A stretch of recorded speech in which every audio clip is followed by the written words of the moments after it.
Hello everyone, welcome back to my channel Home Wise by Leena. चाहे आप कितना भी अपने घर को अच्छे तरीके से उसे ऑर्गेनाइज कर ले, उसे डेकोरेट कर ले, लेकिन आप अपने घर के कुछ ऐसे एरियाज है या कॉर्नर्स है उसे कभी भी डीक्लटर नहीं करते हैं तो आपका घर कभी भी सुंदर या ऑर्गेनाइज नहीं दिखेगा। तो आज के वीडियो में आपके साथ शेयर करने जा रही हूँ कुछ ऐसे ही डीक्लटरिंग एंड रीऑर्गेनाइजेशन के कुछ आइडियाज़, जिसकी मदद से आप अपने घर को अच्छे तरीके से डीक्लटर भी कर पाएंगे और उसे ऑर्गेनाइज भी कर पाएंगे। तो ज़्यादा वक्त ना लेते हुए हम शुरू करते हैं आज का वीडियो।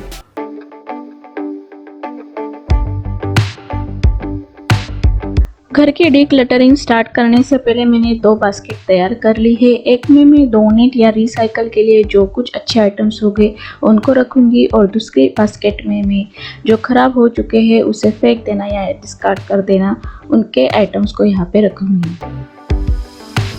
सबसे पहले हम किचन कैबिनेट की डीक्लटरिंग स्टार्ट करेंगे। इससे पहले भी मैंने किचन को आप किस तरह से डीक्लटरिंग और रीऑर्गेनाइजिंग कर सकते हैं इसके ऊपर वीडियो बनाया है। अगर आपने अभी तक उसको नहीं देखा तो उसकी लिंक मैंने डिस्क्रिप्शन बॉक्स में दे दी है, आप वहां जाके चेक कर सकते हैं। इसमें मैं आपको एक कैबिनेट का डीक्लटरिंग करके दिखाने वाली हूँ। यहाँ पे सबसे नीचे वाला कैबिनेट मैंने चूज किया है। सारे सामान को मैंने पहले निकाल लिया है। ये है मेरे पास प्लास्टिक की प्लेट, लेकिन आजकल प्लास्टिक की प्लेट या फाइबर की प्लेट यूज़ करना अच्छा नहीं होता, तो ये इसको मैं डिस्कार्ड कर दूंगी क्योंकि किसी को देना भी अच्छा नहीं है प्लास्टिक की चीज़ें। तो बेस्ट वे है हम इसे डिस्कार्ड कर देंगे। उसके बाद ये थर्मास है, इसको मैं डोनेट करने वाली हूँ क्योंकि ऑलरेडी मेरे पास 2 ऐसे थर्मास है, तो रखने से कोई सेंस नहीं बनता है। उसी तरह मैं एक एक चीज़ों को बाहर निकालूंगी और जैसे चीज़ें निकलती जाएंगी इनको रखना है मैं उसे कैबिनेट में रखती जाती हूँ। डीक्लटरिंग करने से एक फ़ायदा ये होता है कि अभी दिवाली आने वाली है और दिवाली के लिए हम कोई ना कोई नया सामान खरीदते हैं। जो आप यूज़ नहीं करते हैं वो आप डिस्कार्ड कर सकते हैं या किसी को डोनेट कर सकते हैं। तो उसकी जगह आप नए खरीदेंगे तो उसको रखने के लिए भी आपको जगह मिल जाएगी, और अगर आप यूज़ नहीं करते हो तो उसे रखने से अच्छा है आप इसे डिस्कार्ड ही कर दें। तो इसी तरह मैंने कैबिनेट डीक्लटरिंग किया। उसके बाद मैं आज स्टेशनरी ड्रॉवर को डीक्लटरिंग करने जा रही हूँ। तो आप देखेंगे किस तरह से ये मेस हो चुका है और अनचाही चीज़ें मैंने इस पर डंप करती रहती हूँ।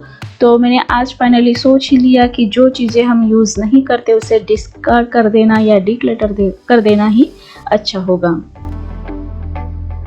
तो इसके लिए मैंने ड्रॉवर को पहले नीचे निकाल लिया है और जो चीज़ें मैं यूज़ नहीं करने वाली हूँ या ख़राब हो चुके हैं उसे मैं डिस्कार्ड ही करने वाली हूँ, क्योंकि स्टेशनरी आइटम्स बहुत बार ऐसे होते हैं ख़राब हो चुके होते हैं या टूट चुके होते हैं, तो ये किसी को डोनेट करने के लायक नहीं होते, तो मैं इसे डिस्कार्ड ही कर दूंगी। घर का सबसे मेस आइटम स्टेशनरी ड्रॉवर ही होता है या स्टेशनरी कैबिनेट ही होता है, क्योंकि बच्चे अगर घर में होते हैं तो बार बार स्टेशनरी में कुछ ना कुछ निकालते हैं, रखते हैं, तो बहुत ये डिसऑर्गेनाइज भी हो जाता है, और अगर चीज़ें ख़राब हो चुकी है तो उसे रखने से अच्छा इसे डिस्कार्ड ही कर दें। उसके बाद मैं ऑर्गेनाइजेशन करने के लिए अलग अलग इस तरह के बॉक्सेस का इस्तेमाल किया है, या डिस्कार्ड वाली जो बॉक्सेस होती है अमेज़ॉन या अगर सिंपल मोबाइल की बॉक्सेस, उनका मैंने ऑर्गेनाइजेशन के लिए इस्तेमाल किया है। उसके बाद हमारे जो स्टडी टेबल है जहाँ पे मेरे हस्बैंड काम करते हैं उसमें भी एक ड्रॉवर बना है। यहाँ पे हम जनरली इलेक्ट्रॉनिक वायर्स या चार्जर, हेडफोन या जैसे भी electronic related gadget, mobile related items है उनको रखते हैं, और ओवर द पीरियड सारी चीज़ें बिना अनचाही यूज़ हम करते भी नहीं हैं और इसे डंप करते रहते हैं, और वायर या चार्जर उनकी वजह से ज़्यादा मेस हो जाता है। तो आज मैंने फाइनली इसे डीक्लटरिंग के लिए सोचा है, और मैंने अगेन बॉक्सेस का इस्तेमाल किया है। बॉक्सेस का इस्तेमाल ऑर्गेनाइजेशन में करने के लिए एक फ़ायदा ये है कि सारी चीज़ें सॉर्टेड रहती हैं और जब भी आपको चाहिए होती है वो जल्दी से मिल भी जाती है। और सबसे टफ वाला टास्क यही होता है कि आप इलेक्ट्रॉनिक गैजेट के वायर या हेडफोन या छोटी मोटी जो चीज़ें होती है उसे रखने से अच्छा है अगर आप यूज़ नहीं करते हैं तो इसे डिस्कार्ड कर देना या डोनेट करना ही अच्छा होगा। उसके बाद मैं आज कॉस्मेटिक या मेकअप रिलेटेड जो भी प्रोडक्ट्स मैं यूज़ नहीं करती हूँ उनको डिस्कार्ड करूँगी। यहाँ पे मैंने बाथरूम में हमारा एक कैबिनेट है, यहाँ पे मैं जनरली जो स्किन केयर के प्रोडक्ट्स हैं उनको रखती हूँ। फेस वॉश या फेस क्रीम वो अभी ख़त्म हो चुके हैं और मैंने ज़्यादा दिन तक इन पे ध्यान ही नहीं दिया, इनको मैं अभी बाहर निकाल रही हूँ। उसी तरह आप मेकअप को भी जो आप ख़राब हो चुके हैं मेकअप प्रोडक्ट्स या जो एक्सपायर्ड हो चुके हैं इनको रखने से अच्छा है आप उसे बाहर फेंक ही दे। जो प्रोडक्ट्स यूज़ नहीं करते हैं और आपको पसंद नहीं है, आपके स्किन पर फिट नहीं हुए हैं और लेकिन आपने ख़रीद कर रखे हैं, तो अगर आप अच्छे कंडीशन में हैं तो आप उसे डोनेट कर सकते हैं, वो भी अच्छा है। आपके रिलेटिव्स, आपके फ्रेंड्स जिन्हें आपकी चीज़ें लेना पसंद है या उनको आप बता सकते हैं कि मैंने यूज़ नहीं किया है लेकिन इस पर मुझे सूट नहीं हो रहा है तो मैं इसे यूज़ नहीं करने वाली हूँ, अगर आप यूज़ करेंगे तो मैं आपको देने के लिए तैयार हूँ। इस तरह से मैं अपने दीदी या किसी को जिनको चाहिए होता है उनको मैं वो प्रोडक्ट्स दे देती हूँ अगर अच्छे कंडीशन में हो और मैंने इसे यूज़ नहीं किए हो। उसी तरह अगर जो प्रोडक्ट्स एक्सपायर हो चुके हैं, टूट चुके हैं या उनकी अभी शाइनिंग चली गई है जैसे कि लिपस्टिक वगैरह, इनको डिस्कार्ड कर देना ही अच्छा होता है। सबसे बड़ा टास्क ये होता है कि छोटे छोटे जो हेयर पिन्स या हेयर बैंड्स होते हैं इनको मैं अब रीऑर्गेनाइज करने वाली हूँ। बहुत बार ऐसा होता है कि हम यूज़ करने के बाद इसे डंप करते जाते हैं, जहाँ पे जगह मिलती है उसे रखते जाते हैं तो बहुत ही क्लटर हो जाता है और बहुत बार ऐसा होता है कि हेयर पिन्स टूट जाती है या ख़राब हो जाती है। तो इनको रखने से अच्छा है कि आप इसे फेंक दें और इन सारी छोटी छोटी चीज़ों को रखने के लिए आप इस तरह से जो छोटे छोटे ज्वेलरी बॉक्सेस आते हैं उनका इस्तेमाल कर सकते हैं। अलग अलग बॉक्सेस में अलग अलग चीज़ें रखिए ताकि आपको जब भी इसकी ज़रूरत हो तो आसानी से मिल जाए।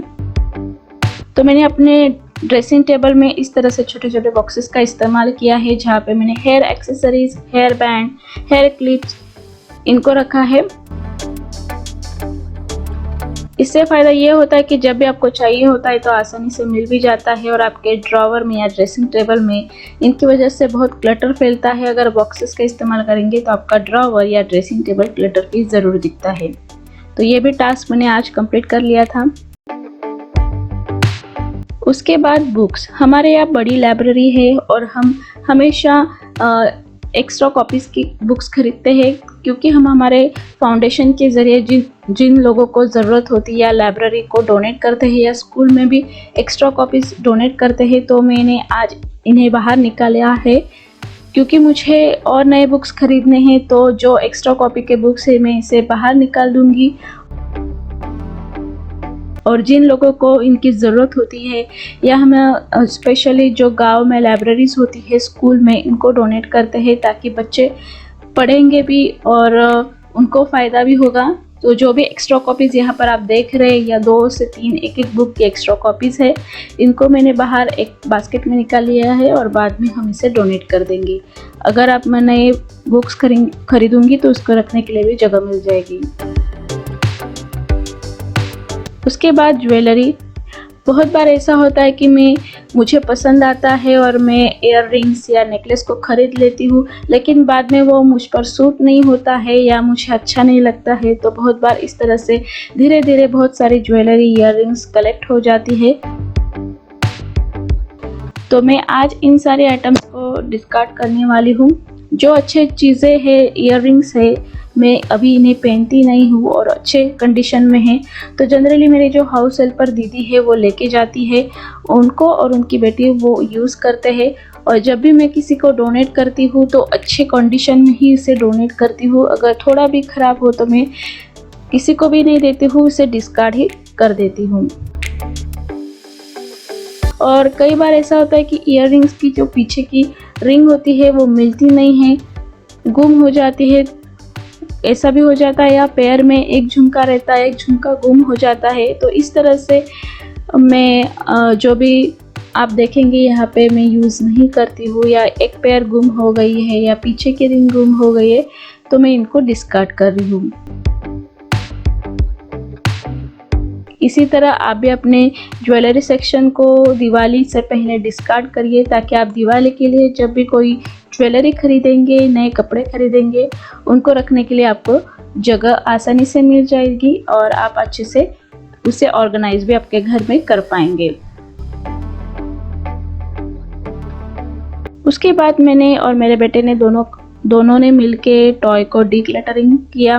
जो टॉय अब वो खेलता नहीं है या उससे खेल के बोर हो चुका है, तो मैं इसे बाहर निकाल रही हूँ, क्योंकि यहाँ पे स्लम में भी बहुत सारे बच्चे होते हैं, उनको वो खेलने के लिए काम आएंगे। डिस्कार्ड करने से अच्छा है अगर अच्छे कंडीशन में हो तो आप इन ज़रूरतमंद लोगों को दे सकते हैं खेलने के लिए। तो मैं यहाँ पे जो अच्छे खिलौने हैं वो बोर हो चुका है, उसे अभी खेलना नहीं है, तो मैं इन सारी कार्स, गाड़ियाँ, इनको मैं डोनेट के लिए निकाल रही हूँ। और जो पूरी तरह से ख़राब हो चुके हैं, जिनके व्हील्स नहीं मिल रहे हैं या कुछ ना कुछ पार्ट टूट चुका है, उनको मैं सिंपली डिस्कार्ड कर दूँगी। किसी को डोनेट इस सारी चीज़ों को नहीं करना चाहिए।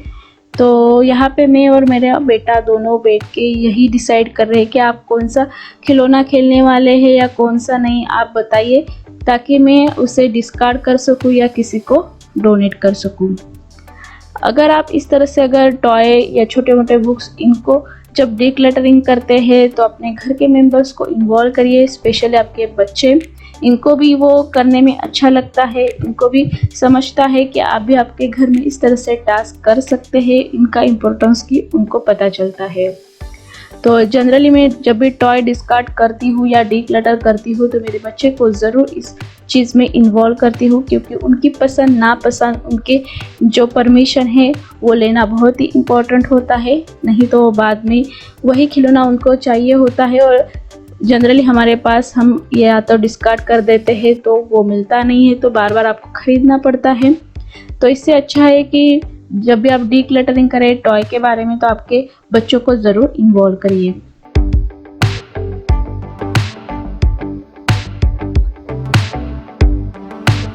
तो गाइज़, आपको ये art decluttering and reorganisation ideas कैसे लगे मुझे कमेंट करके ज़रूर बताना।